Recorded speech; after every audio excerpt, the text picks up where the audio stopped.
Thank you, Mr. Deputy Speaker. I'd like to thank all the honourable members who have spoken on the bill. With your permission, Mr. Deputy Speaker, before I proceed, I'd like to seek a clarification from the NCMP, because at the start of his speech, he said he does not object to the bill, but I think towards the end, you said the Workers' Party supports the bill. May I just have a clarity on that, please? Mr. Leong? What I said was I did not object to the bill. That's right. It may not have been... So you don't object to the bill, but the party supports the bill. Is that right? I do not object to the bill. We support the bill. You support the bill? Yes. Thank you. Yeah. Mr. Speaker, I'd like to thank all 11 speakers for their unambiguous support of the bill. And let me now address the key points that have been raised, and I will try to give some clarifications on the issues that have been brought up. I want to start by saying that generally the fact that the members have supported the bill, and I think in general also reflecting the mood and the opinion in the broader business community, is a welcome sign, because it means that we are moving in the right direction. And I think many of the questions are around the details in terms of the how and what we intend to do in execution. And I will endeavor to address them as much as I can. Firstly, I think there's a set of questions around how ESG will proceed with its task, with its mission. And I think various members, Mr. Liang Enghua, Mr. Leon Pereira, Mr. Thomas Chua, Mr. Louis Ng, Mr. Saktiandi, and Mr. Desmond Chu have asked whether ESG will in fact support enterprises of different sizes and in different industries. So I want to reiterate the ESG's mission is to build a thriving community of Singapore-based enterprises. However, the fact is their needs are varied based on their stages of growth, the sectors within which they operate, and also to some extent the markets in which they are going into, venturing into beyond Singapore. And this variation is also accentuated by the fact that there are different types of growth opportunities, and digitalization and technology change has a differential impact on the various sectors. So for all these reasons, it's important that our businesses have to adapt. They have to innovate and build capabilities according to their circumstances, as has been pointed out by several members in the course of this debate. And ESG itself, and I want to again stress this, will adopt an enterprise-centric approach. And its programs will take into account this diversity of needs while rendering support to enterprises in all sectors, regardless of whether, to address Mr. Thomas Chua's point, regardless of whether they are covered by ITMs or not. The fact is, the programs, the schemes are available to all enterprises. The ITMs bring them together in particular sectors because there are certain objectives around that, but in general, the accessibility is open to all. I also want to address the point about micro SMEs, because they are an important segment of the economy and they have much potential. And I want to share with members that Spring has already been working with the Federation of Merchants Association in Singapore, for example, to drive the growth and transformation of heartland enterprises. So similarly, ESG will continue to support micro SMEs through trade associations and chambers and the SME centers, as well as through, and this is important, private sector initiatives, such as the 99% SME campaign, which is jointly organized by Singtel and DBS Bank to drive capability upgrading. ESG will build on IE's network of over 35 overseas centers covering regional, developed, and emerging markets, and it will continue to organize trade missions for our SMEs to explore opportunities in new markets. I think Dr. Lee Bee Wah and also Mr. Liang and Mr. Desmond Chu highlighted this. Mr. Louis Ng cited survey findings indicating that few SMEs want to venture overseas due to concerns over insufficient funding, unfamiliarity, and heightened competition in foreign markets. However, as I highlighted earlier, there are also surveys by the Singapore Chinese Chamber of Commerce and Industry and DP Information Group SME Development that found that a significant proportion of our enterprises have in fact prioritized internationalization and have plans to do so in the next few years. So this becomes then a battle of the surveys, and which is right and which is wrong. And I think the reality is, what it shows is that the terrain is uneven. And I think we should recognize and acknowledge that. In other words, whilst we're making the best of efforts to reach out to all our companies, Some, depending on their stage of development, their sector, etc., will have a differential response. Some might even not have addressed these issues because they are seized with some other aspects of their business. I also want to say it's quite understandable that SMEs have concerns when venturing abroad, because that is not without risks. Our economic agencies have sought to mitigate some of those risks through support schemes to evaluate the opportunities like the Market Readiness Assistance Scheme, and also to build their manpower and capability, such as Global Company Partnership Scheme. And on ESG's part, it will sustain and, where necessary, step up efforts to help companies that are facing challenges in financial management, brand building, and product promotion, something that Mr. Liang and Mr. Satyandi have highlighted. And we have also worked with the TACs and companies to encourage greater collaboration and sharing of experiences so that they can enter markets more effectively, perhaps in partnership or at least learning from each other's experience so that the pathway is a bit less difficult. But I do want to make one point. Ultimately, each entrepreneur has to weigh the risk-reward balance of any new venture before making a decision. This is the very essence of entrepreneurship, and it's not something that can be supplanted by any government agency or support program.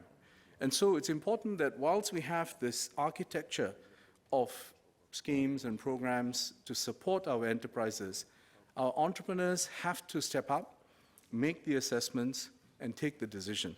And Mr. Leon Pereira made a good point, which is that, at the end of the day, the levels of ambition may be different, and also the appetite for risk. And we respect that.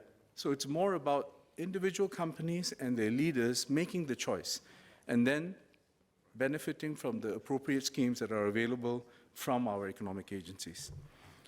I want to turn next to a set of questions around the programs and schemes.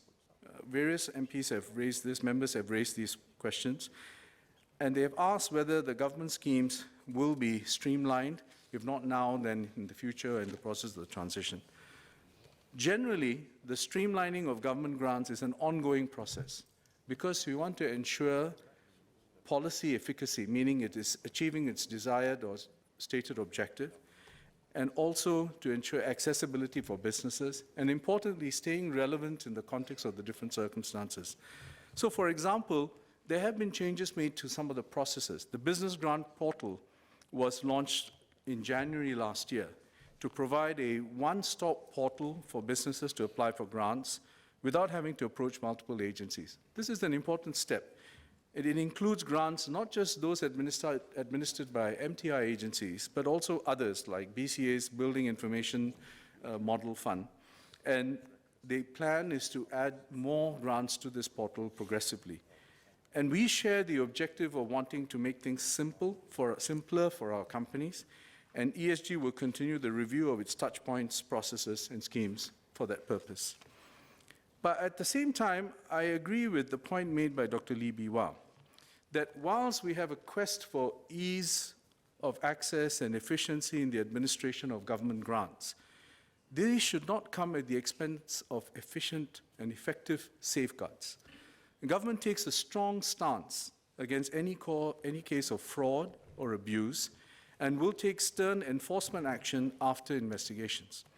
Internal control systems are reviewed regularly, and the lessons learned, especially from some incidents of abuse, are incorporated to prevent future irregularities.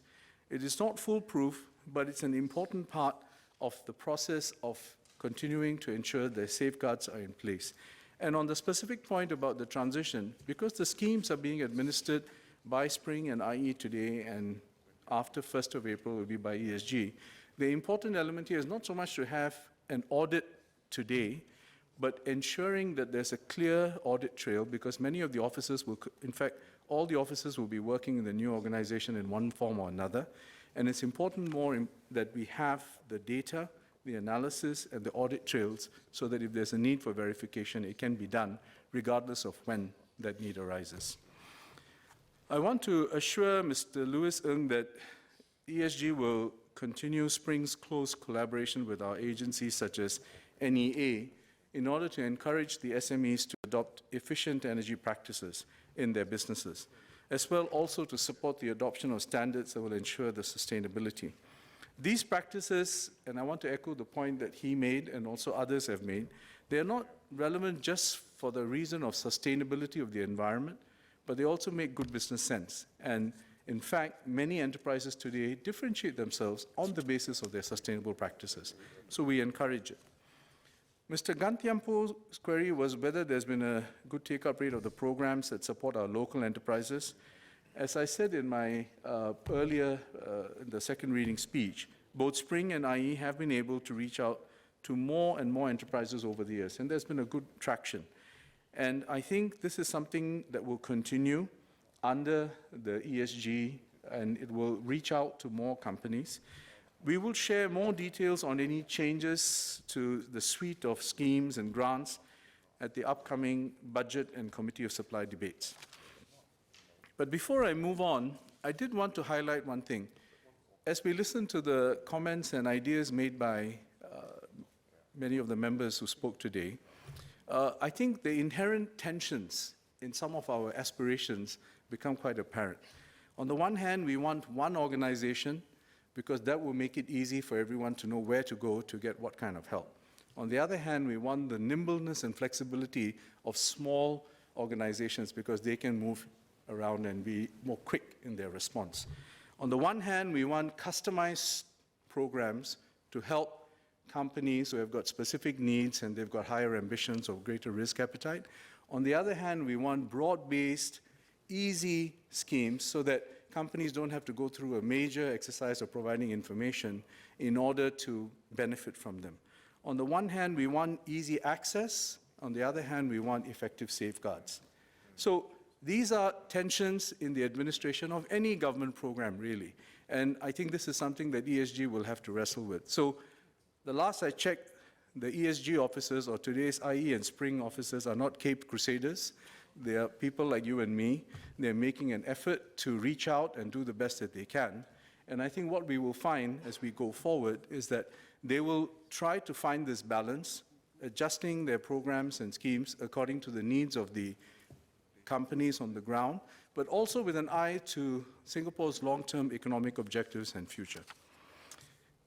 There were a series of questions on transition issues. First, on the resources.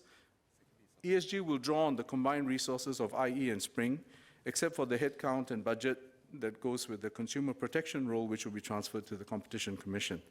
To ensure business continuity, companies will have the same account managers as far as possible. And I want to stress that because many members have raised this, and it's an important point. So whether they've been served by Spring or by IE, the commitment is to try and ensure that they have the same account manager. Now, if in the unlikely event that that is not possible for certain operational reasons, then the ESG management is committed to ensuring a seamless handover. And this is important because it's not just the officer who's on the front line, but also the team that supports him or her in the relationship with the companies. And so I think we have enough bench strength in the system to deal with the transition issues if, in fact, there is a change of account manager. But in establishing ESG, we also have taken care to preserve the competencies, networks, and culture that Spring and IE have built up over the years.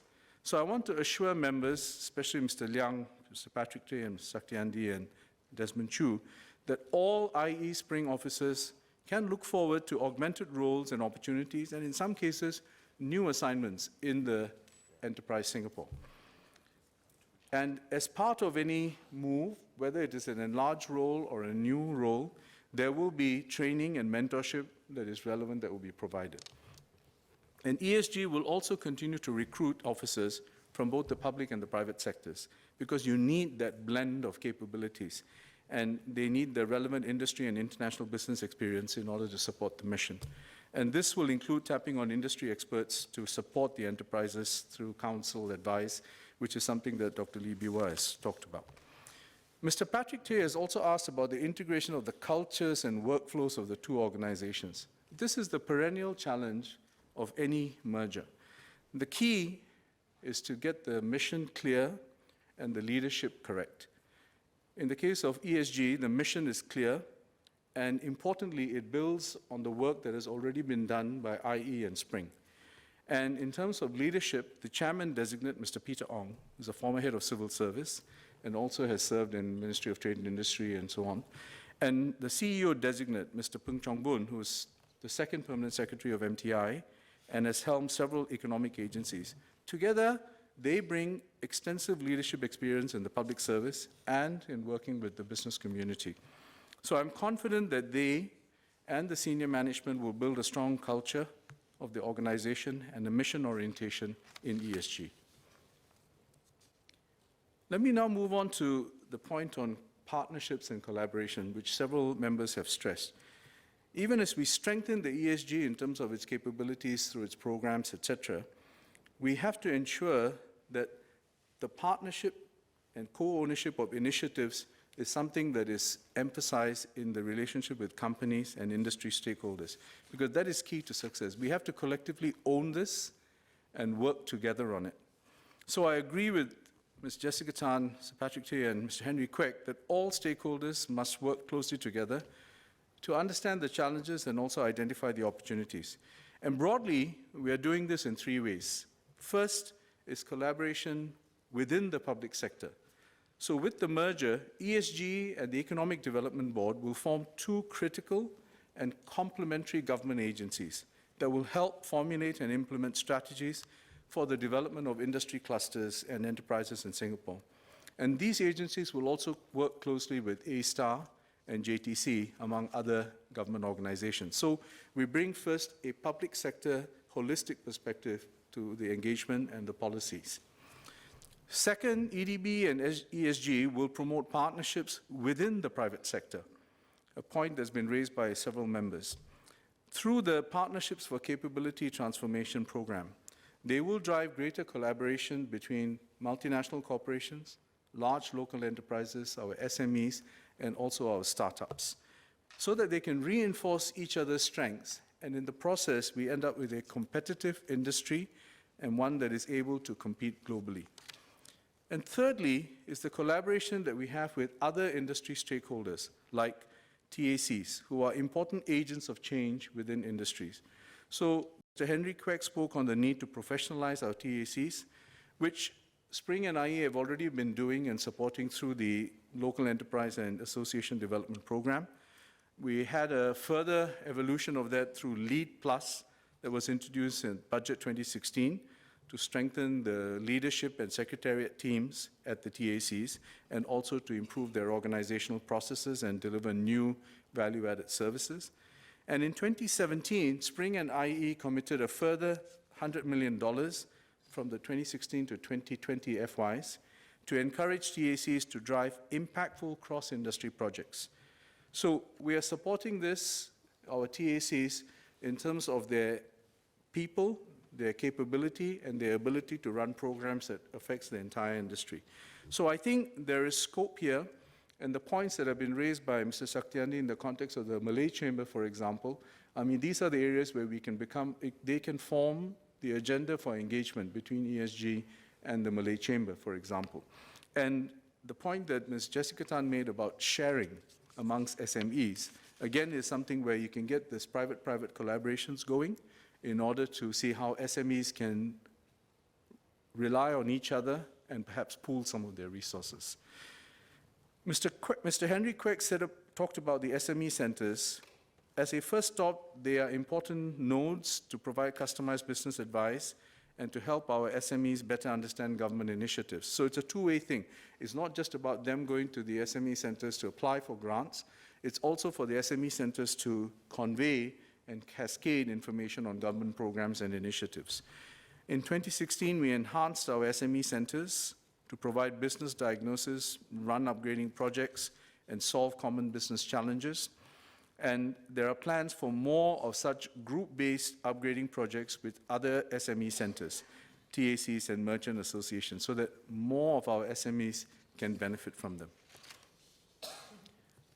So ultimately, it is important to recognize that if we are to achieve a vibrant and thriving community of Singapore-based enterprises, all our stakeholders have to be co-owners of the mission and equal partners in the various change initiatives. So it's critical that the message reaches the entire spectrum of enterprises, and I thank Mr. Kwek and Mr. Satyandi for their comments on public communications and strengthening outreach to SMEs and the broader public. To promote the message of industry transformation, our agencies have engaged the target audience not only through the mainstream media, but also social media and other methods like dialogues and seminars. And they have also stepped up efforts to work with the vernacular media, like Lian He Zhao Bao and Berita Harian. And from October to December last year, the Ministry of Communications and Information worked with our economic agencies and the Lian He Wan Pao to organize a series of dialogues to target the Mandarin-speaking SME business owners in sectors such as wholesale trade, logistics, retail, and F&B. I would add that many of my colleagues in the ministry, like SMS Sim An, SMS Ko Po Kun, and Senior Palsec Lo Yen Ling, have also been reaching out through a variety of channels in order to get the message out. So we are working on various initiatives, and we are working with the TACs and NTUC to help disseminate the message to a wider audience through their communication channels. The TACs have organized events such as the Singapore Business Federation's Future Economy Conference and exhibition last year, and NTUC helps amplify messages on transformation to its network of workers through dialogue, seminars, and marketing collateral. And we value these partnerships, and we want to build on them. Moving forward, ESG will work closely with the media, the trade associations and chambers and unions to propagate the transformation message to ensure greater outreach and awareness among businesses and employees. But again, it's important that our enterprises and workers also take the initiative to find out what is happening in their industry, what are the changes, what they need to do in order to adapt themselves to these changes and be prepared for the next phase in the development of their sectors. And I think this is an important responsibility that we cannot ignore. So I believe I have addressed in the main the issues that have been raised by members, and I want to conclude by reiterating a few key points. First, that enterprise development has been an important component of our economic strategy, and it is an essential complement to our efforts to attract foreign investments. Second, we are now in a new phase of growth, and we will need to sharpen our focus and efforts to support enterprise development, and in particular, productivity, innovation, and internationalization efforts. The future economy calls for a transformation at all levels, from the individual to the enterprise, industry, and the economy.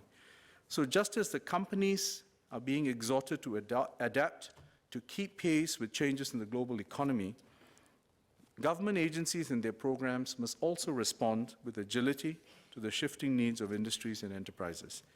And by combining the resources and capabilities of IE and SPRING under ESG, we will be able to provide holistic support to our businesses to develop deep capabilities, robust international strategies, and strong partnerships with stakeholders. Enterprise Singapore will build on the good work that has been done by IE and SPRING Singapore to grow strong Singapore-based enterprises by helping them to develop deep capabilities and access global opportunities as we make the transition to the next phase of our economic growth. And in turn, this will create greater value for our economy and good jobs and career opportunities for Singaporeans. So, Deputy Speaker, sir, I beg to move.